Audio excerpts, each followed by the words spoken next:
Hello, good morning, good afternoon, and good evening, everyone, and welcome to this Tech Talk. In today's session, we will be talking about address enrichment with Amazon Location Service. We will discuss how you can use Amazon Location Service to enrich your customers' data. I'm Sayed Homer. I'm Senior Solutions Architect here at AWS. So let's get into it. We'll first define data enrichment and more specifically talk about geospatial enrichment. We'll then understand how Amazon Location Service allows you to innovate faster and build cost-effective geospatial applications. Then we'll go through some samples showing how you can leverage AWS services to create innovative location-based solutions. And we'll then quickly do a quick demo on how you can get started on using Amazon Location Service. We'll also go through some sample use cases that we will talk about during this presentation. Let's first define data enrichment. So data enrichment is to combine your current data with new information from internal or external systems. By doing so, you can add missing contextual information to your data. For instance, on the right, you have the customer ID, transaction date, address line, municipality name, and postal code already available. But if you want to enrich that, that would mean to add, for instance, geographical coordinates, longitude and latitude, and also structure the address line into more specifically like address number, street name, state, and country.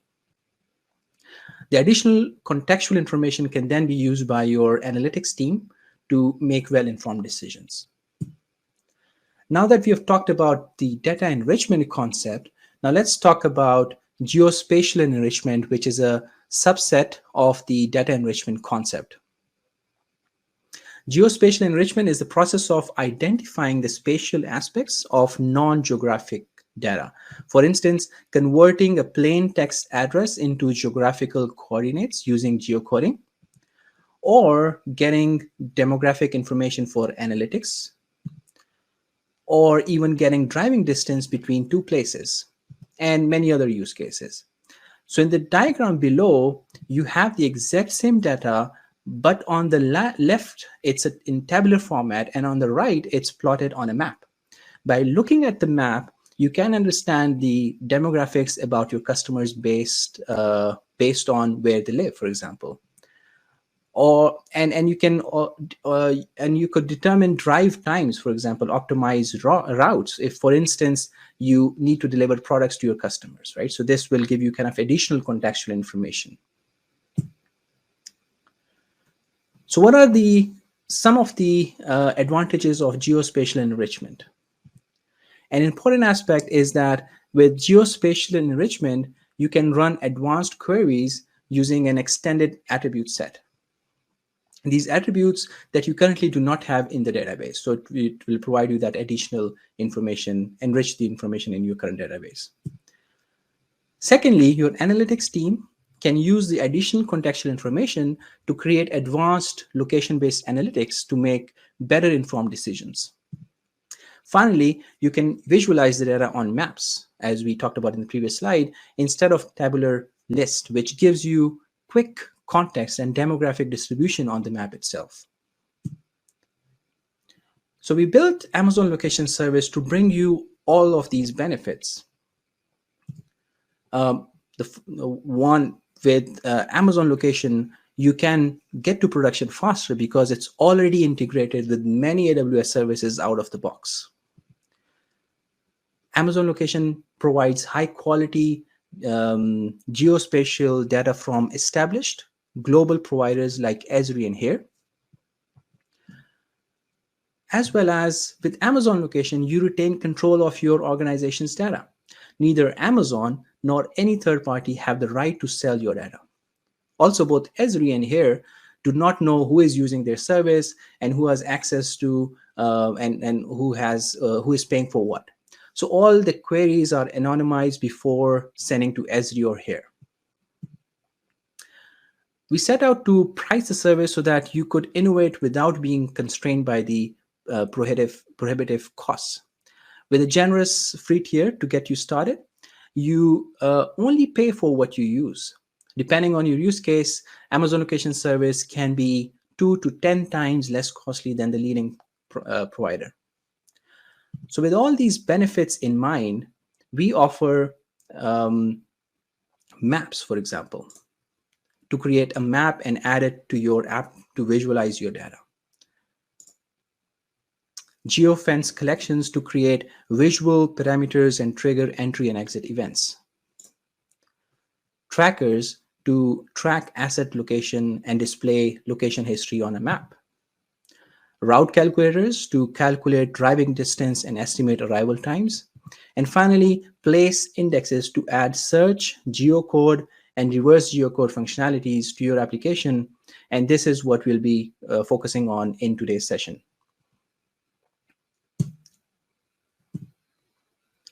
Now that we have talked about data enrichment and Amazon Location Service, let's start with a few example use cases to help you get started. On our samples page, which I've listed on the top here, we have listed multiple example use cases regarding maps, places, and tracking. You can find the data enrichment related samples under Places API. So there will be a section called Places, and you'll have these multiple use cases under that. So you can reuse that in your environment, experiment with it, and modify it based on your requirements. So there are multiple examples. Let's go through it as well. We offer built-in support in services like Amazon Redshift, Amazon RDS Aurora, and Amazon Athena to invoke Lambda functions to enable integrations with other services, like in this case, Amazon Location Service. So you can work from the comfort of your SQL environment to access location-based functionality. We'll talk more about the Amazon Athena use case in today's session, and we'll also demo that at the end. You can also transform the content of an S3 object by leveraging Amazon S3 event notifications, which can trigger your data analytics pipeline to enrich the input data. We will be showing you today how you can use AWS Lambda and AWS step functions to create an enrichment pipeline. So this is also we'll cover in our demo sessions and in the upcoming slides. If you're interested in any other use cases apart from address enrichment, I highly recommend you visit the samples page for a lot of cool stuff. So the link is available here. And we keep on updating this with new code. And we also accept pull requests if you identify any improvement in our code. So let's talk about the first use case. In this example, we have an input CSV file over here that is uploaded to an Amazon S3 bucket, which we are naming it as an input bucket. Amazon S3 is an object storage service offering industry-leading scalability, data availability, security, and performance. We have enabled Amazon S3 event notifications, which triggers an AWS Lambda function. And AWS Lambda function is a serverless, event-driven compute service that lets you run code for virtually any type of application or backend service without provisioning or managing any servers. So this is the serverless approach. So this is the compute portion of the serverless.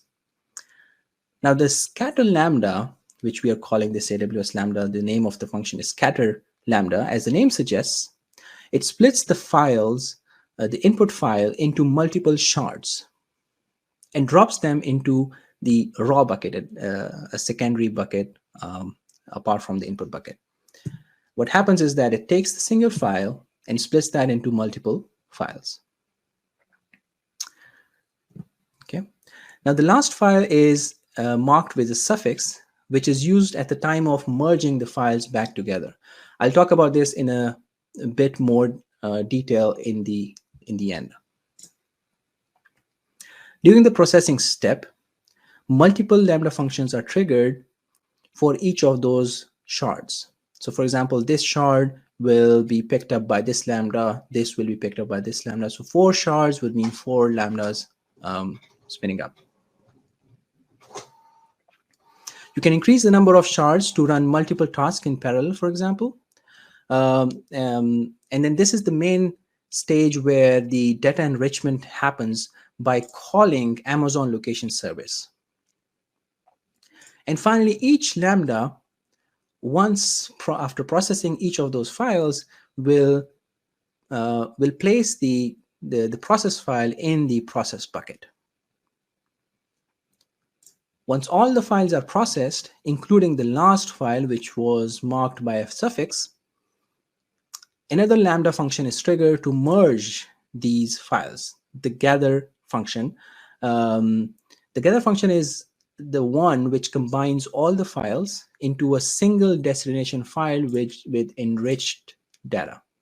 So now you can then, the final data enriched file is then, once it's placed in the destination bucket, can become the source for all your other data analytics pipelines.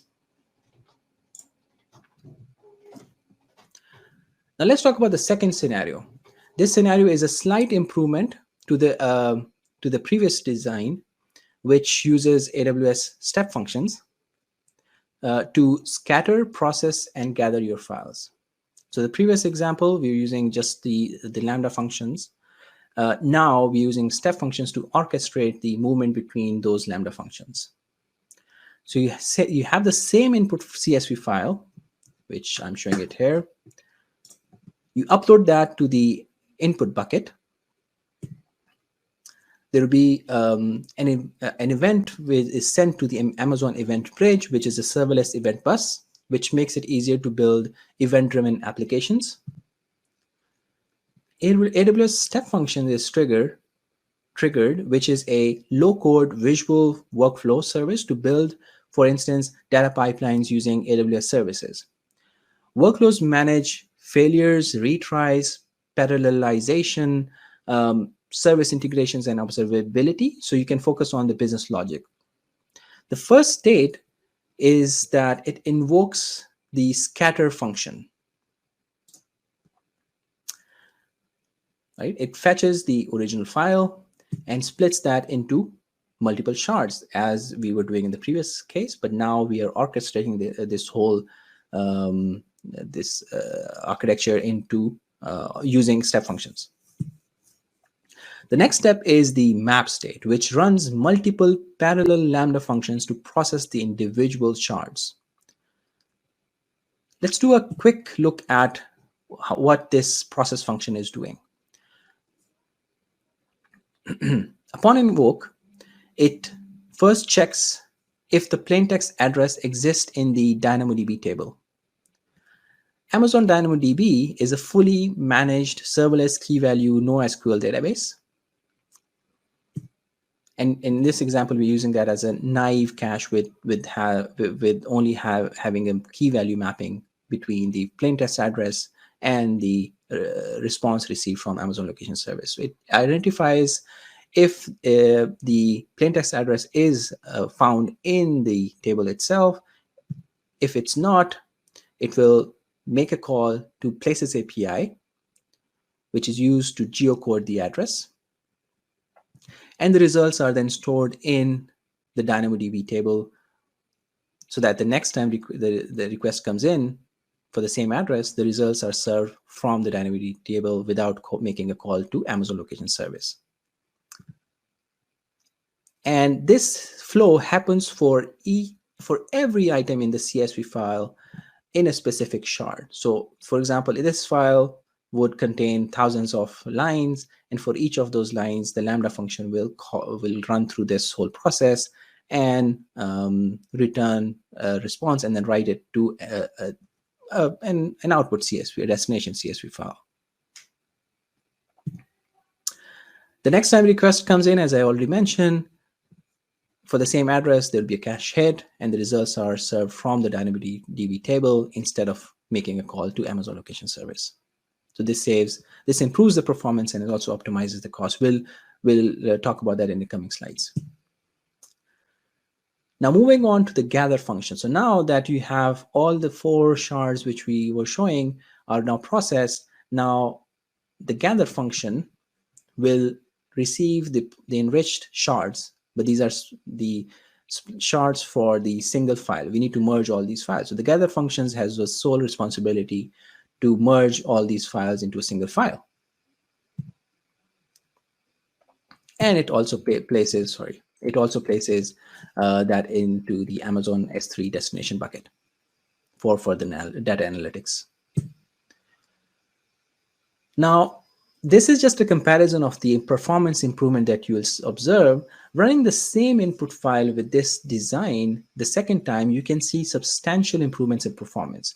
The processing time is reduced from 5 minutes to just 1 minute. In my test, I kept the default service limit for Amazon location service, which is 50 transactions per second. You can increase this for your specific needs, but I kept it default. With 50 transactions per second, that would mean to process 14,000 addresses, it would take me around 5 minutes, and that was the exact same time that I noticed.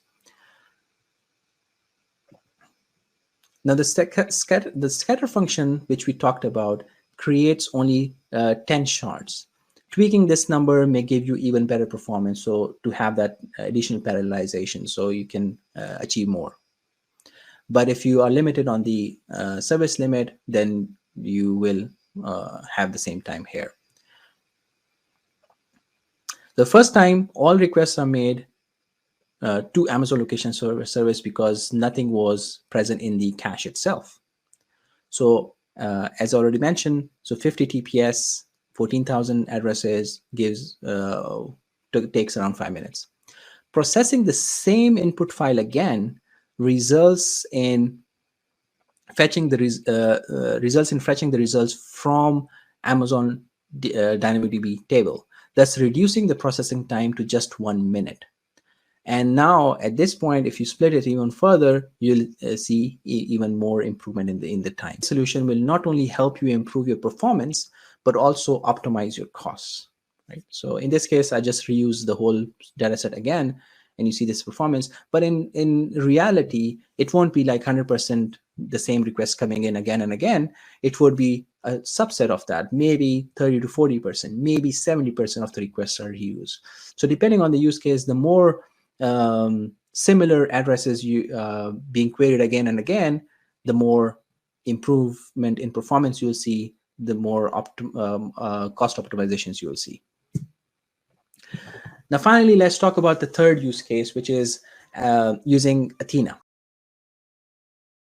Amazon Athena is an interactive query service that makes it easy to analyze data in Amazon S3 using standard SQL.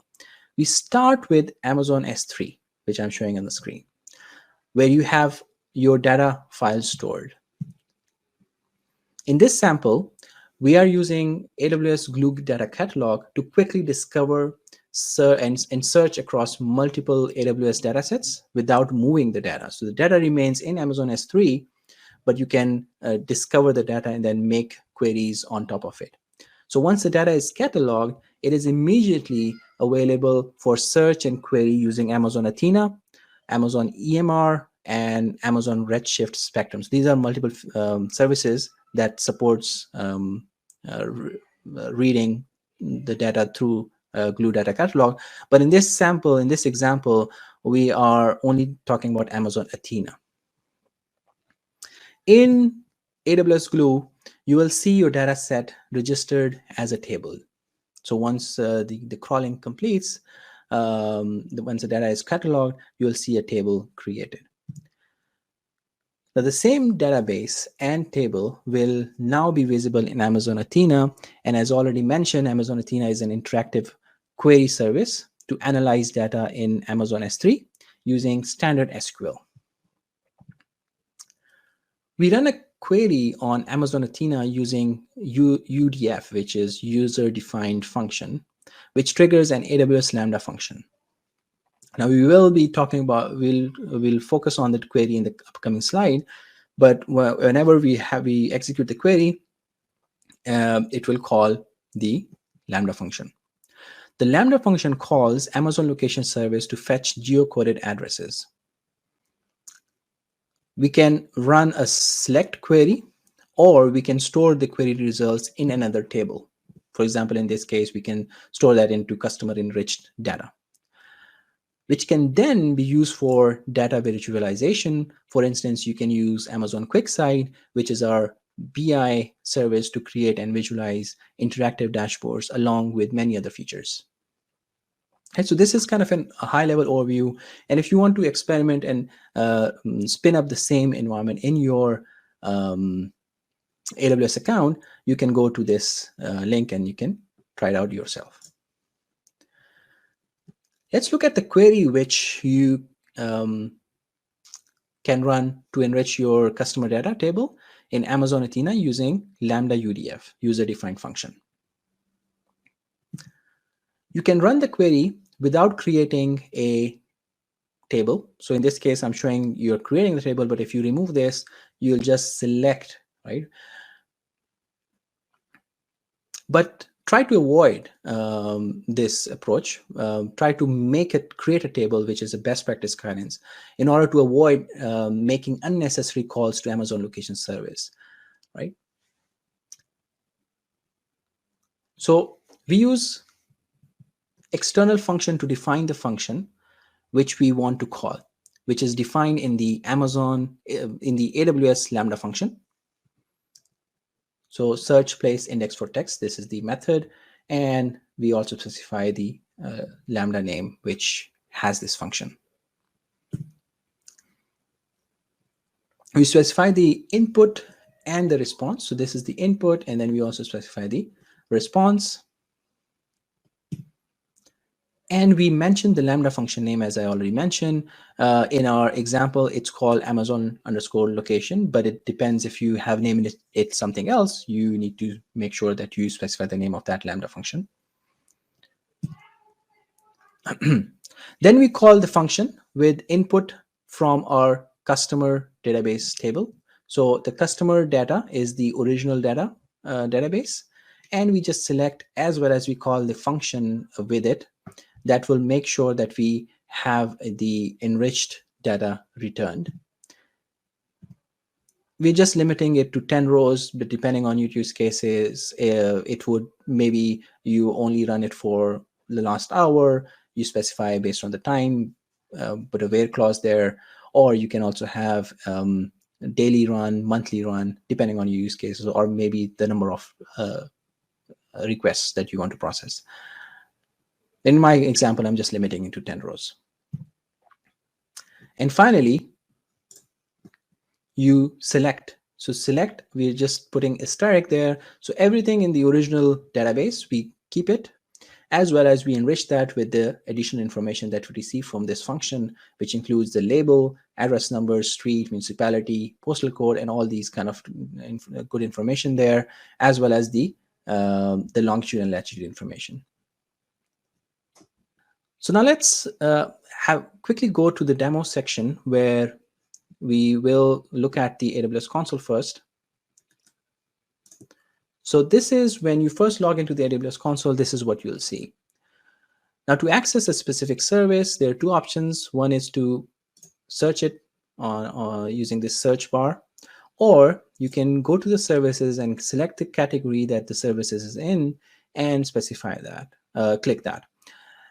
Now, in our case, if you want to access Amazon Location Service, that would be under front-end web and mobile category, and you click on Amazon Location Service. You can pin this, you can add this to favorites, and when you do this, what will happen is that all your services will be pinned on the top, so it will give you easier access to those services.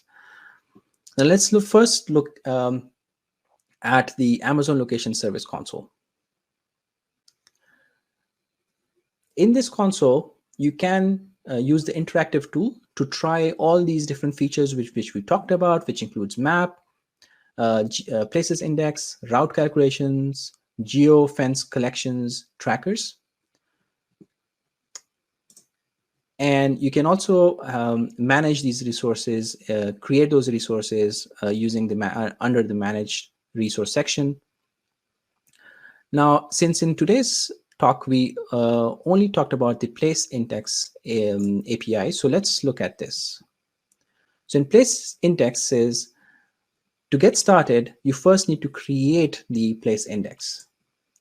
So when you try to create it, after giving it a name and description, you need to choose between a data provider, either Esri or here.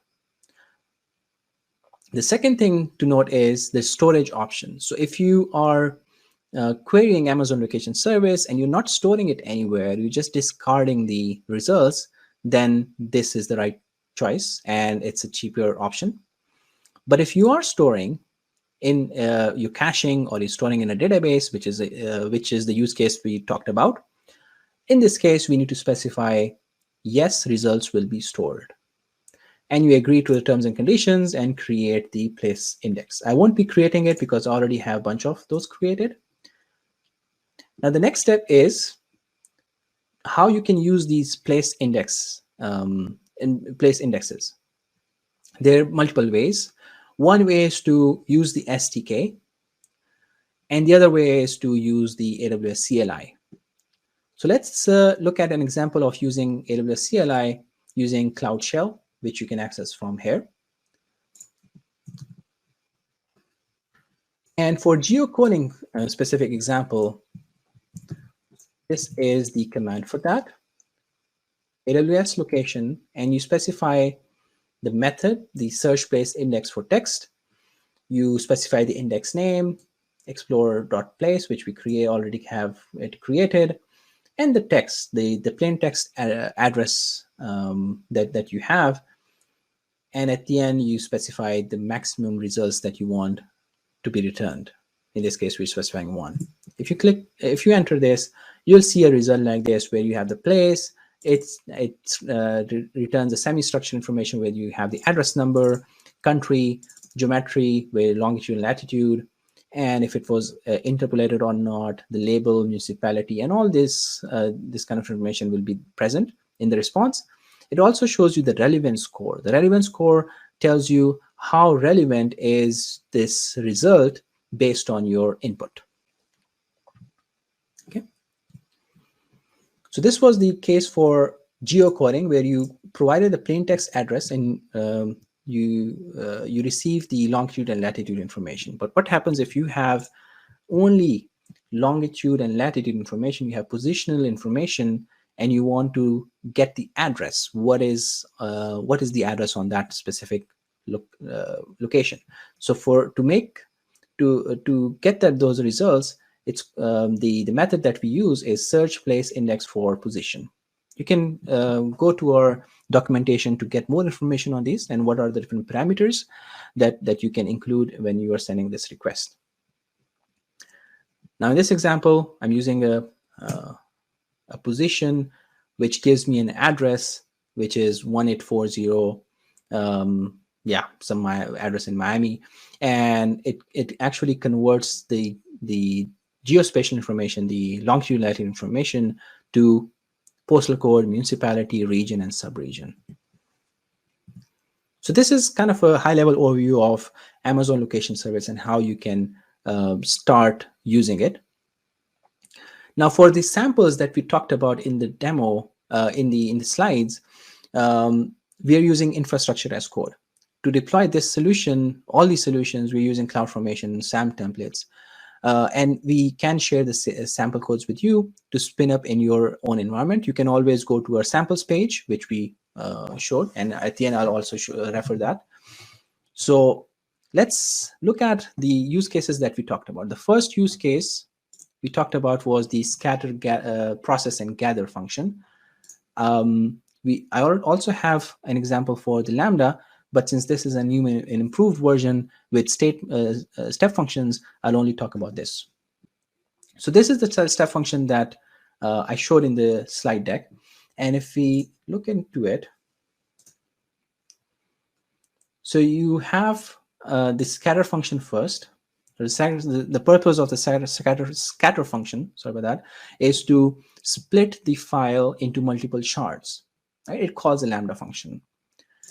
Then the map state, what it will do is that it will accept an array and this array will have all the files, the shards that the scatter function created, and it will pass it to the map state. And it will spin up for each of these shards, it will spin up a process function, individual process function. And this will then go to Amazon DynamoDB as well as Amazon Location Service if it's the location is not cached. So all this process will take, the main process will take in the process function. At the end, once all the files are processed, it will pass the output to gather function, and then the gather function will gather, merge all those files together into a single destination file for further analytics. So this is kind of an overview of the whole process, and we'll run a sample use case of this soon. So let's go to S3.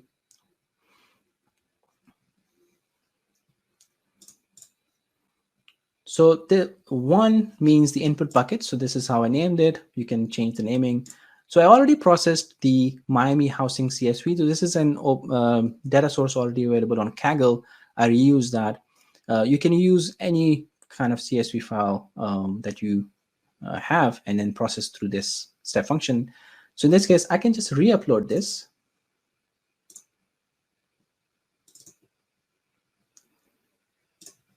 So as soon as the upload completes, it will trigger these step functions. If you go to the step functions again, and if you see there is an execution running, you click on this. So the first step, scatter function. So it will accept the single file. It will then split it into multiple shards. In this case, I'm splitting that into 10. If you click on this table view, you can see the scatter function was successfully completed in 13 seconds.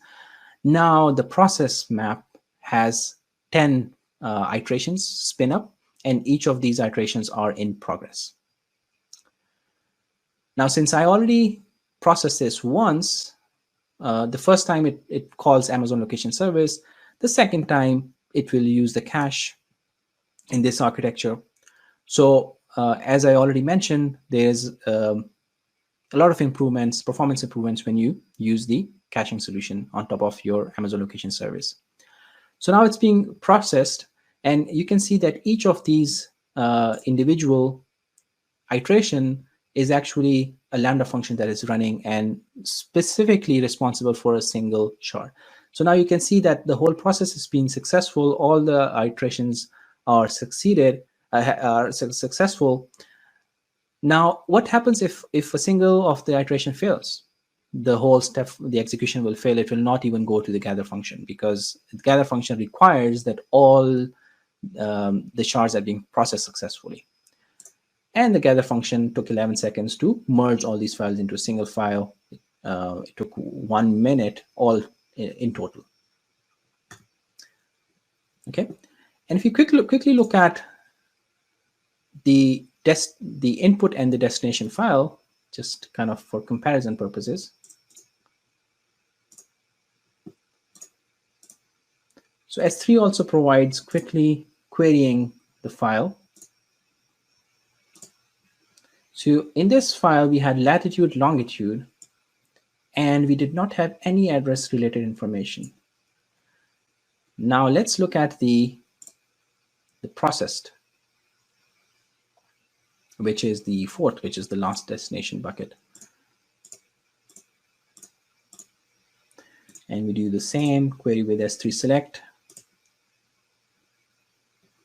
All right. So the same information, latitude, longitude is still there. Everything is still there. But now we have this additional information with country, label, municipality, region, subregion, and zip code if it's possible, if it's available, right? So all this kind of information is then populated on top of what you already had. So now you can use your data analytics on top of, for example, the state level, right? So if you have visualization, which you need to show a specific state, how many requests are there in a specific state, what are the house prices in that specific state. You can create visualizations on top of that. Now, finally, the last use case that we talked about was using Amazon Athena and then using Lambda UDF, user-defined functions. Now, if you can, so these are the two original customer data. So I'm using Miami housing, but at the same time, I also have another data set, which is the businesses in the Hartford area. And if we do a quick query on this, you see the address information, some address information is already available in this source data, but it doesn't have the longitude, latitude information. So in order to get that, we can use Amazon Location Service. Before that, so this is, if you go to the Amazon location samples, you will see this query already there, where you specify a location, plain text location.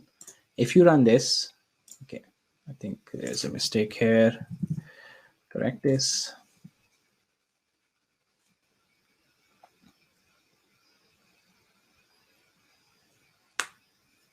That take a couple of more seconds, I believe.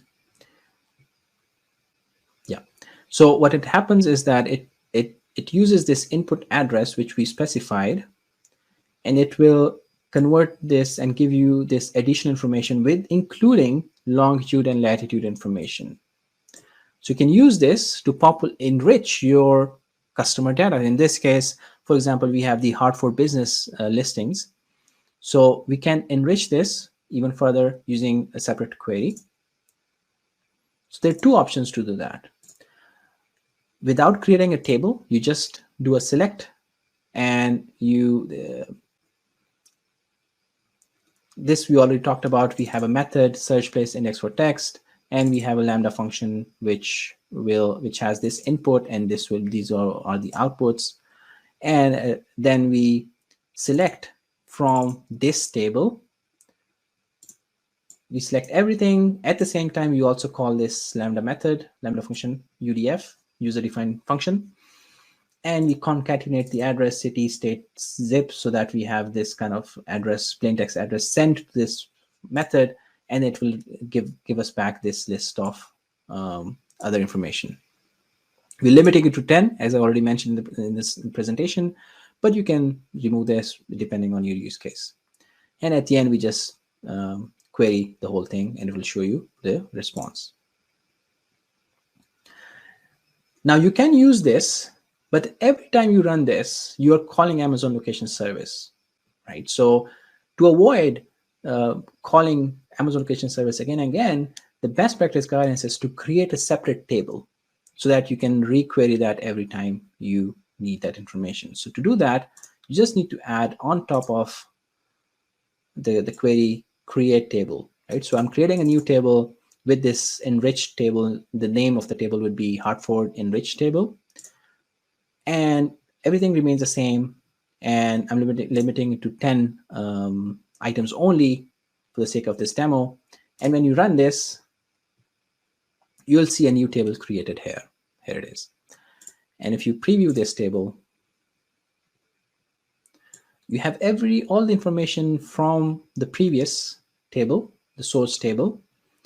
But at the same time, you also have this results, which includes the label, address number. It's separated the address line into address number and the street name, municipality, postal code.